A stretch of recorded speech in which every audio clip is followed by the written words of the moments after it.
take the controls. Okay. Neil? Neil? What is up, chocolatiers? Welcome back to another video today, and in today's review we're covering Star Wars Skeleton Crew. Now, Star Wars Skeleton Crew is the next little Star Wars show on Disney Plus, starring a bunch of kids, a bunch of unknowns, and a young gentleman that we all know. And that young gentleman is Jude Law. Now, Jude Law has came in here and decided to plan a Goonies-like Star Wars project directed by, that's right, John Watts, the director of the last three Tom Holland Spider-Man films. Now, say what you will about those films, I really enjoyed the first one, and I actually think that the third one's not that bad as well. I've got some problems with the second one, mainly just, I think it's just okay. But overall, they're decent movies. And he brings that good directing to the table again with Star Wars Skeleton Crew. And I think it's so funny, before I get into the review, just how Star Wars fans are. I said after Acolyte that I was not looking forward to reviewing any other Star Wars projects, simply because no matter the amount of views that this video gets, it could be one. It could be the one that I clicked on its own. Star Wars fans are just some of the most, I don't even know what to call them. I don't think there is a correct word. They are just so hateful. They're mad all the time. And 9 out of 10, most of them are grown men. Now, I am a grown man, but I'm like in that phase, right? Like, where, like, you're still in college, you're still growing up, you're still learning things, this and that, right? I'm in my 20s, even though I look, I'm a lot older, but, I've been through some shit, right? But these are, like, actually people, like, in their 40s. Like with kids, a family, a wife. They have a woman. And I'm just like, damn, that's what we're worried about right now? That's what we're worried about right now. And I only bring that up because I remember when the trailer for this dropped, so many reactions. Like, everybody's a critic nowadays.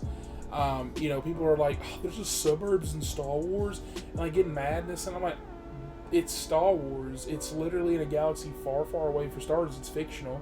Second of all, you got all these billions of planets in the sky in Star Wars, and you're not going to tell me that one of them doesn't have like some suburbs or some shit, like some daily life or whatever going on. There's no like Jedi or any crazy shit happening. Like, I'm just saying, to me that's not far-fetched. And guess what? It wasn't, because the show came out and it was amazing.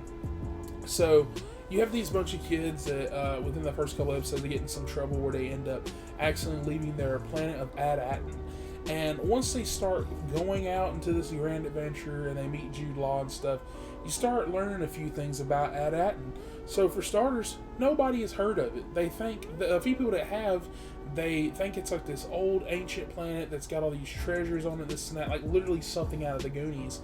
And they think that it's, like this ancient civilization, whatever, and like people are like, that planet's not real, whatever, and like the kids are like, no, that's where we're from, and they can't find it on the map. Nobody knows where the hell this place is at, and they run into Jude Law, who pretty much befriends them because these kids have Old Republic credits. Now, if you are a Star Wars fan that enjoyed this show enough to watch it, then you know that Old Republic credits would be from, the era of episode 1 through 3. Anything after that would be the Empire, where Vader and them took over. You got Luke and stuff like that. And so they're not using those type of credits anymore, which means they're worth a whole lot more. And so it brings amongst the questions of, 1, where are these kids from? 2, how the fuck does nobody know where they're from? And 3, where are they getting all these damn credits from on their planet? And how does like I said, how does no Empire touch them, anything like that? It's like they're hidden, right? And so then you are off to the races, this grand adventure in space with these kids. And the cast of kids they do, they're very diverse. Like, you got like, what is his name, Phil or something like that, and he's like an elephant or something like that. You got this one girl that's kind of like got like this robotic stuff going on with her brain and stuff. And I don't even know, they kind of allude that she might be a droid or something. I don't know. I got a little confused on that part. I'm being dead ass. I think I zoned out. I was like, what's going on with this? But then you've got like the lead boy, and then you've got this other girl, and like it ends up being like these 4 cast of characters that you kind of just fall in love with, because it brings you back, and it brought me back to old school Star Wars. Like I said before, you realize that there was a fan base that acted like they did, to where you were just sitting there just smiling in your ear. You're just like, man, I really love this. I like going on this adventure. It's like, oh man, this cool thing happened. Oh man, this person's doing this. This cool stuff's going on. Jude Law's doing this. Oh, what is he up to? And like, you're just in it for the ride. The finale of the show was really impactful. Did a whole lot of things. I feel like Disney Plus, man, they do that same stupid thing where they're like, hey, let's just give this a few episodes. And I believe this show had 8 episodes, if I'm not correct. And in those 8 episodes, you know, you got all this grand adventure. You like clearly trying to get back home, and you've got a plot. It's just that in episode 7, where things are starting to kind of wrap up, you kind of end up having more questions and answers. And episode 8 is like 30-ish, 40 minutes or like that. And you get a lot of stuff wrapped up. It's just one of those finales where you're like, that's it? And I'm really scared because the way the viewership is, which I don't blame Star Wars fans on this because the last few shows and stuff like that have been just alright. And, you know, for every Mandalorian, you get a Mandalorian Season 3. For every Mandalorian Season 2, you get something like a Boba Fett or an Acolyte or something like that. And so I can see where they've been rubbed the wrong way, but in no way do I think this is as good as Andor, but I do think that this is, if you enjoy something like Andor, you enjoyed Mandalorian Season 1 and 2, and honestly most of 3. I think 3 was alright. You know, I think this will be up your alley, especially like I said, you're a big Goonies fan, treasure hunter, like Indiana Jones, stuff like that, just like finding this lost treasure, going on a grand adventure.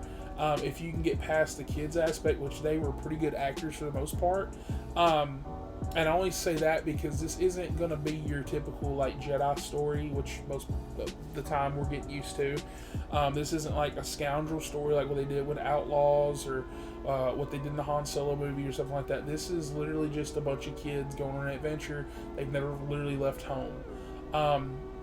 And what they do with that, I think, is really, really good.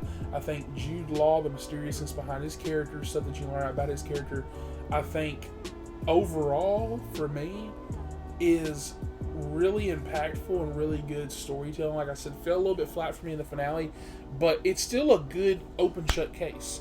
If this doesn't come back for a season 2, at least you get enough resolution where you're like, okay, well, I can assume where this will be going. I just do wish the finale gave me a little bit more, but once again, that's not something that's going to tank the whole season for me. So I think Star Wars Skeleton Crew is getting a 9 out of 10 for me to Mr. Chalk's Silver approval. I think that the show is definitely well worth the watch. It's definitely one of the best Star Wars shows I've seen, and even removing Star Wars away from an equation, it's just a really damn good show. It's got good writing, it's got good character development, it's got characters I actually like and care for, and it's got good world building. I liked this different style of Star Wars. I like seeing that, oh man, we don't have to have stormtroopers, we don't have to have the, like, I liked this side of things. It was very nice, very heartfelt, enjoying to watch. And so with that, please like and subscribe for more, and comment down below and let me know your thoughts. Let me know your favorite episode of Star Wars Skeleton Crew. And if you did watch it, also comment down below and let me know your thoughts on a season 2, because I hope that we do get one. And with that, I'll catch you guys on the next one. Where'd you two find an Old Republic credit? I love my popcorn. Movies, popcorn.